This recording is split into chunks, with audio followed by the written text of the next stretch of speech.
Welcome in, everybody, to another edition of BC Buckets as we continue to count down the days to the draft, Colin. It's currently June 6th on the day of recording this, and we got to start getting into some of these non-college basketball players. We will continue our versus series in the coming days this week.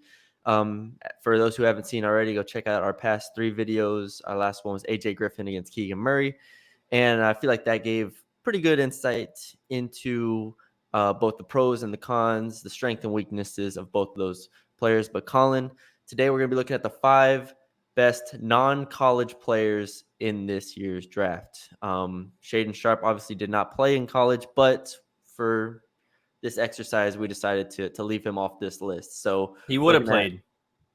What was that? He would have played. He would have played. He would. Yeah, He did go to Kentucky technically. Yeah. So we'll be looking at G League Ignite players, international players, the 5 players that we believe to be the top 5 college prospects on this list. There are some players that we left out. Obviously, Jan Montero is a name at 6'1" that a lot of people like. Ishmael Kamagate is a big man that a lot of people like, but they're not on the list, Colin. So let's start with the G League Ignite players. Which one do you want to start with first? I think we should just go.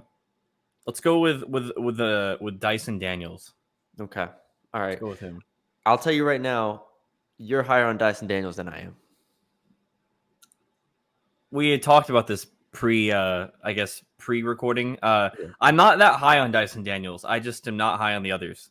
Okay. Yeah, I think that's what it is. I see Dyson Daniels as basically a secondary ball handler at his ceiling. I think that he's in a weird kind of spot, similar to like an Evan Turner type player, where he's kind of a wing, but he's kind of a guy that can play point guard almost. He does have some pros. I mean, obviously his playmaking ability. He has really good finishing around the rim. His floater game is awesome, and he has a base for a good shot. I think it's slow, almost. It's not quite Kyle Anderson, but it reminds me of Kyle Anderson.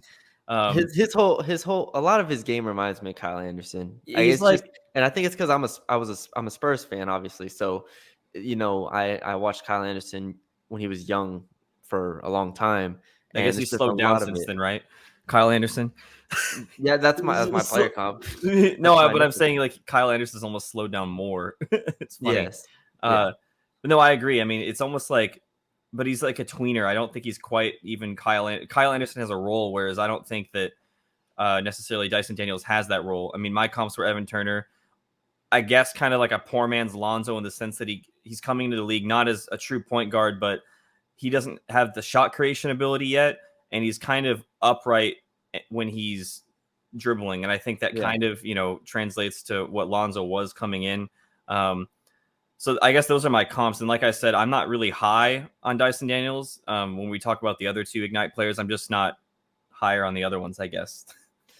Yeah, this is we talked about it beforehand. The games I watched of G League Ignite, I think they lost the game, but they played pretty well as a unit. Also, G League Ignite is a very fascinating team for me to watch. But Dyson Daniels at 6'6", 19 years old, 11.3 points per game, 4.4 assists, 25% from 3.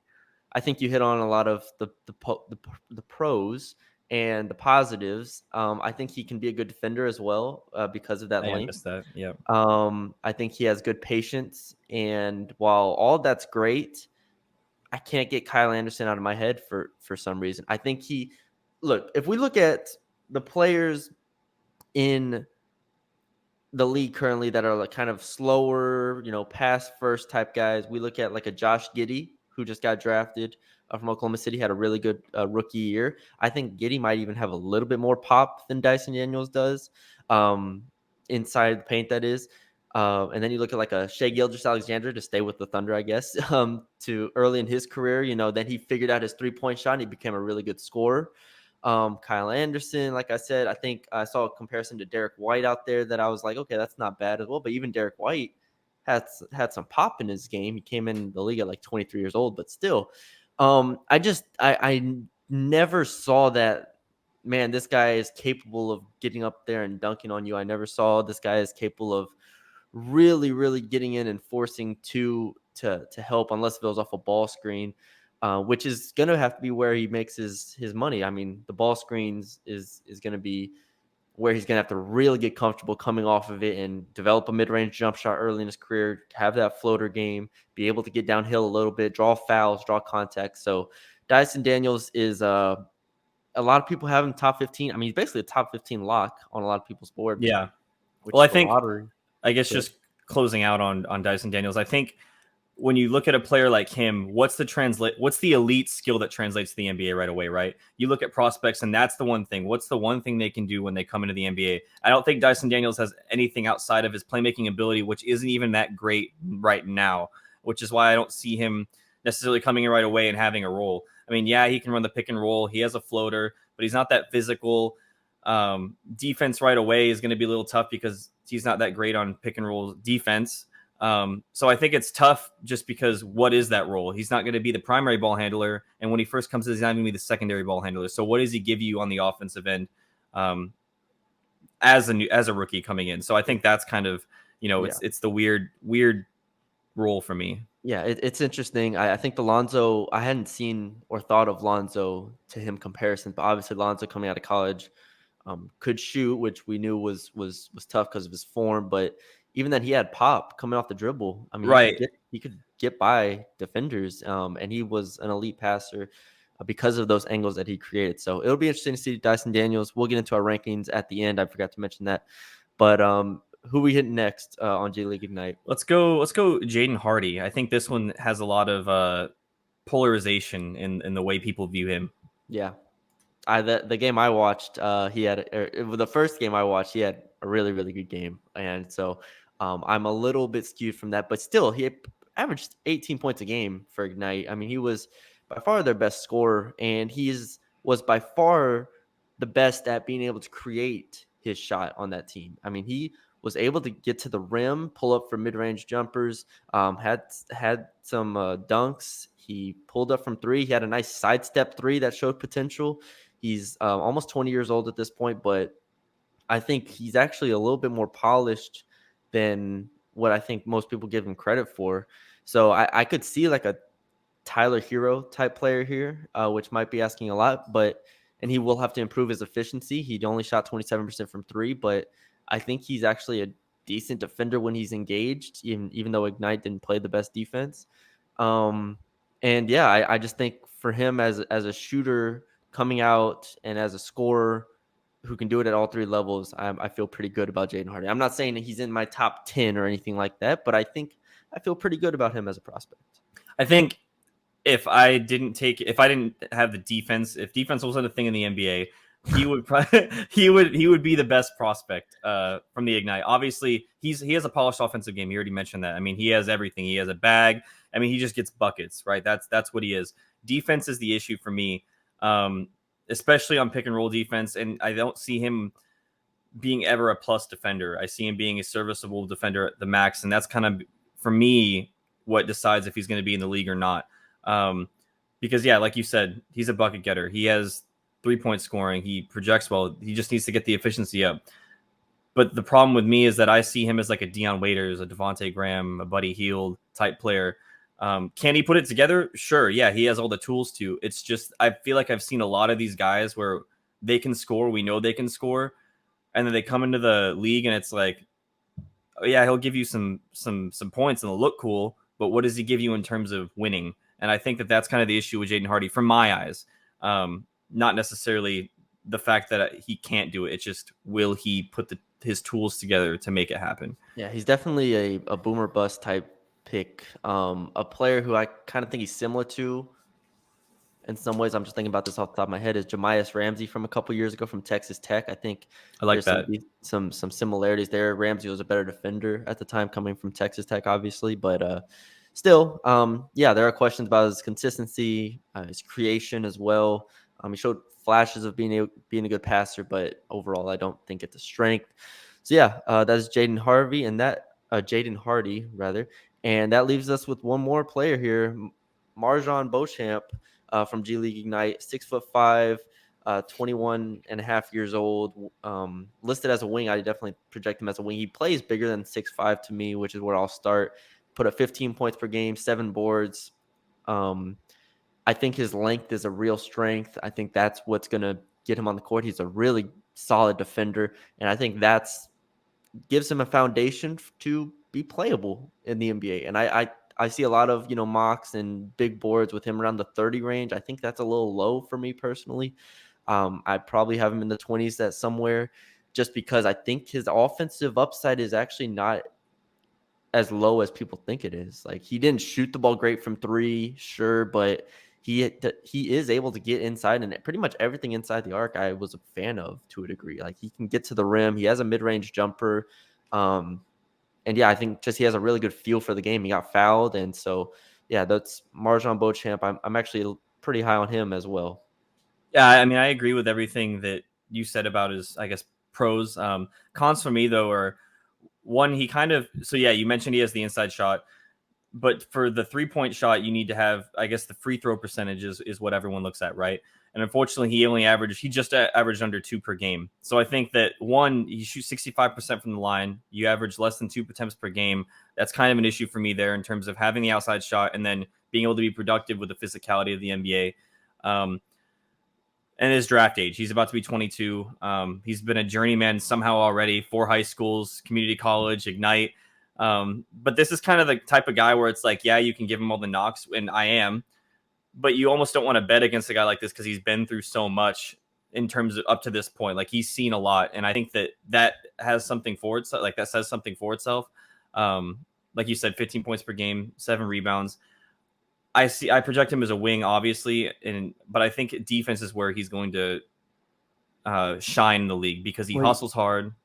Yeah, he's fascinating. He's fascinating as Yeah, a defender in that yeah. regard, because it's like I could see him against twos, ones, two, threes. Anything bigger, he's not that tall. But I think he can guard 1 through 3s really well. Well, I also think that in the post as well, like he doesn't shy away from that at all. And his 7'1" wingspan, I mean, obviously that helps a lot. You know, he's able to kind of pick out inside passes and things like that with his wingspan. So I think that that's going to be the thing that he has to hang his hat on early in the league. Would you say you're? Well, I guess we'll get to that when we get to our rankings, actually. Yeah. So, all right, let's move on. Let's move on to the 2 international players here. Which one do we want to start with? Do you want what everyone wants to call Nikola Jokic, or do you want the other one? Let's do Nikola Jovic. Jovic, not Jokic. Nikola Jovic. It's so weird because you see so many Nikola and then Jovic or Jokic's. It's so funny. Yeah, it's a very popular name in that region.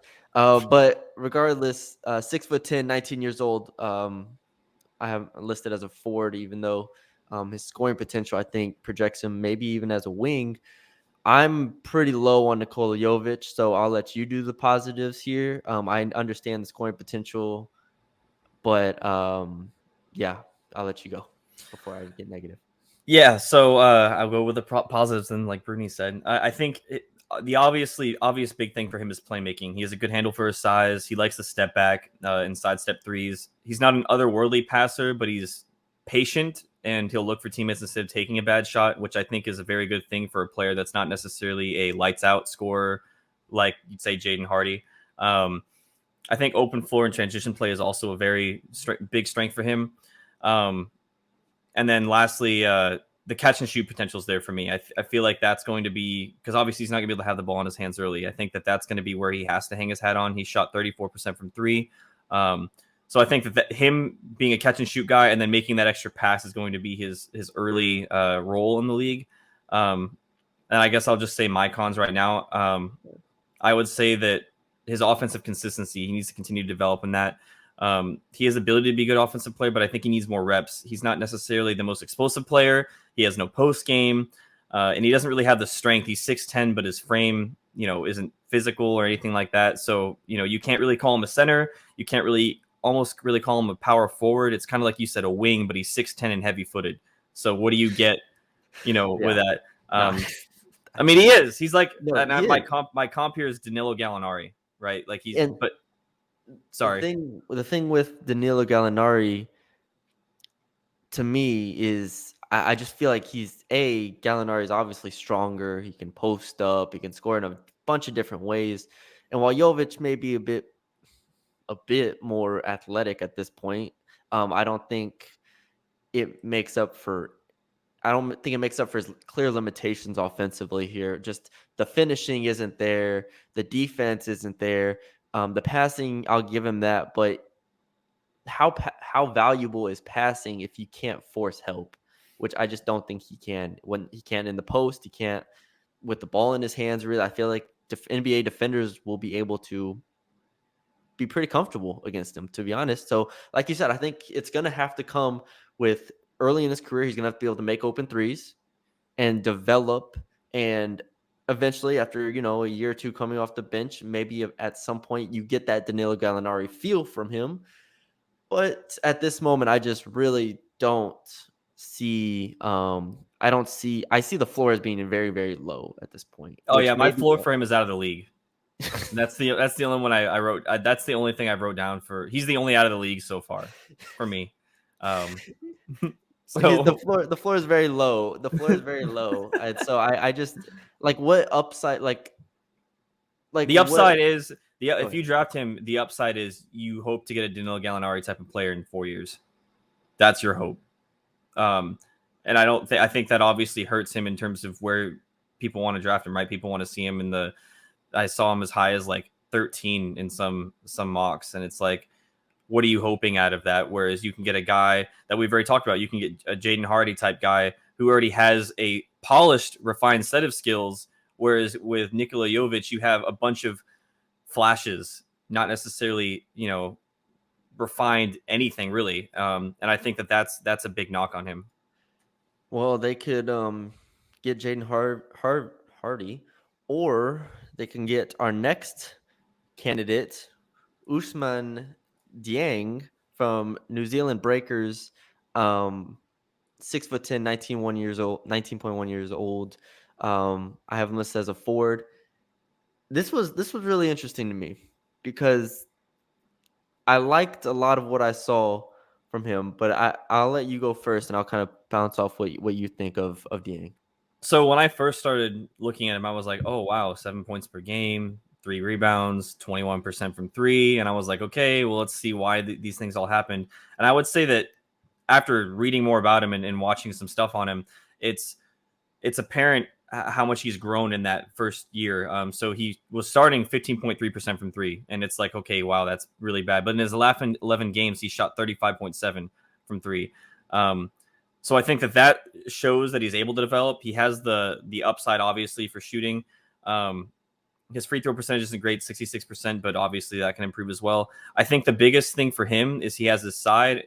With his size, he has a really good playmaking upside. He knows how to use his body. He has a nice handle for his size, and he's able to create separation for his shot already. I think the cons obviously are his frame. He's lanky. He's going to need to fix that. And then also, right now he's attacking off of closeouts, and I don't think anyone's going to respect that in the NBA right away. So that kind of takes away a lot part of his game. Yeah, a lot of it depends on his shooting because the handle and the passing I think is there, and that's the biggest thing for me is the feel for the game is there already. Right. And so that's what I think we've seen translate really well to the NBA if you have a feel for the game, especially in the regular season where it's kind of just an open, spacing type game. We talked about Alexei Pokazevsky a couple years ago, and we were like, all right, this guy clearly has a feel for the game. And now, we've seen it at times with the Thunder where it's like, okay, he gets some run and you can just tell that he's going to be able to develop because of that. I think his defensive potential is a strength, and I think his length is a clear strength. How much I believe in that, I don't 100% know because obviously on highlights, a lot of things look good. You see the blocks here and there, but then you look at the stats and he averaged 0.3 blocks per game, which might be unfair because its minutes fluctuated, but still, this is a guy who is going to be asked to guard threes and fours, I think, in the NBA for the most part, unless the team goes small. And that's that can be intimidating at times. Like, right? If you put him up against John Collins, if you put him up against go down the list, I think of talented foremen, and I think it's going to be tough initially. So, but I do think the potential is there. Only shot 40% from the field, which, like you said, a lot vastly improved as the season went on. So, I think it will just come back to that. Which which version of him are we getting here? So I think I like him as a prospect. I have him kind of in the middle range of this as we get into the rankings here, but I think Nick Batum was an interesting comparison that I saw out there.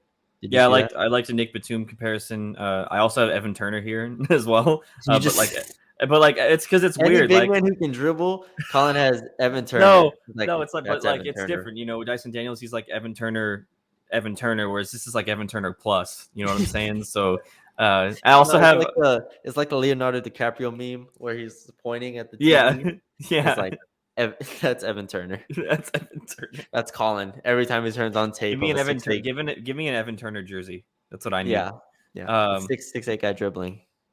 That's him. 6'8" coach. That's funny. All right, let's rank them. Let's rank them. Okay, We have very different rankings of these players. I'll tell you right now, the 5 for me is Jovic. what? Who's the Oh, number 5 for you is Jovic. who's the number 5 for you? I'm switching these up as we go because obviously what I told you before we recorded is different now because we talked through it. I would also say Jovic is now the lowest just because of his floor. I think his floor potential kind of hurts him a lot. Obviously, he has kind of, I guess, an average ceiling with the rest of the guys, but I think the fact that he could, in my eyes, be out of the league just on the fact that he's not able to develop at all, I think that puts him at 5 for me as well. All right, man, we are starting off with the hot takes, I guess. Jeez, this is a lottery pick in a lot of people's eyes, and we are just We could be really wrong, so so could they. so could they. True, So could true. Who's your number 4, or do you want me to do number 4? you can go ahead. Who's your number 4? My number 4 is going to be who is kind of tough. I switched it up. I think, man, this is kind of bad to say. I think it's going to be Dyson Daniels. Okay, we might have the same list now. I think his ceiling is the issue here, right? I think he has the highest floor of the 4 guys. I think he can easily be a rotational guard that can kind of just fill in for certain roles depending on the day. But I think his ceiling is secondary ball handler, and if that, right? And I think he just doesn't really have a role just because of that kind of his skill set doesn't have a necessary role for him. So Yeah, I have him number 4 in my list as well, which was evident from my kind of how unimpressed I was at times with him. yeah, But still, I think both the Jovic and Daniels are definitely for first round picks, first round talents. It's just when we get into this rank of these 5 guys who all 5 of them I believe to be first round talents, it's kind of where do you separate yourself. Number 3, I have Ousmane Dieng. I don't know about you, but yeah, I have him number 3 just because I not 100% sold on him for the reasons that we just talked about. yeah. I think my 3 is different. Here we go. Here's the difference. I'm gonna go with Marjan. I can't say his last name. Beauchamp. Beauchamp. There we go. Ooh, first time. Beauchamp. I just think that, and obviously I said earlier, it's hard to bet against a guy who's been through so much already in terms of getting his path to the Ignite into the NBA. But I think just the fact that he's 22, it doesn't shoot well from the free throw line, lacks physicality on offense. I think that's going to be tough for him to overcome.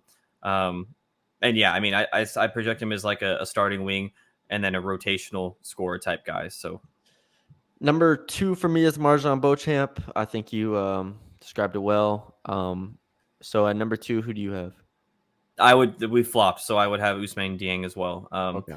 I think he has like we've already talked about the feel for the game, and I think he can be a multifaceted guy. I guess if you want to call him thin Aaron Gordon in a way as well, I think that's a interesting You're talking about Beauchamp? Dieng. Oh, dang. I'm sorry. Yes. Yeah, Yes. I think that's an interesting way to look at it as well. But I think that his feel for the game kind of puts him over Beauchamp for me. One comp I wrote down for Beauchamp that I hadn't seen anywhere else, but I was just thinking through them was Warriors Andre Iguodala. Not like current one, but maybe like 2016, 17 one. 38-year-old, Yeah, 38-year-old not Andre 38-year-old Iguodala. Andre Iguodala, but like 35, 34, 33-year-old Andre Yeah, Iguodala. Which is, that's an interesting comp. pretty high praise, I think, but still, I mean, that's Finals MVP Andre Iguodala.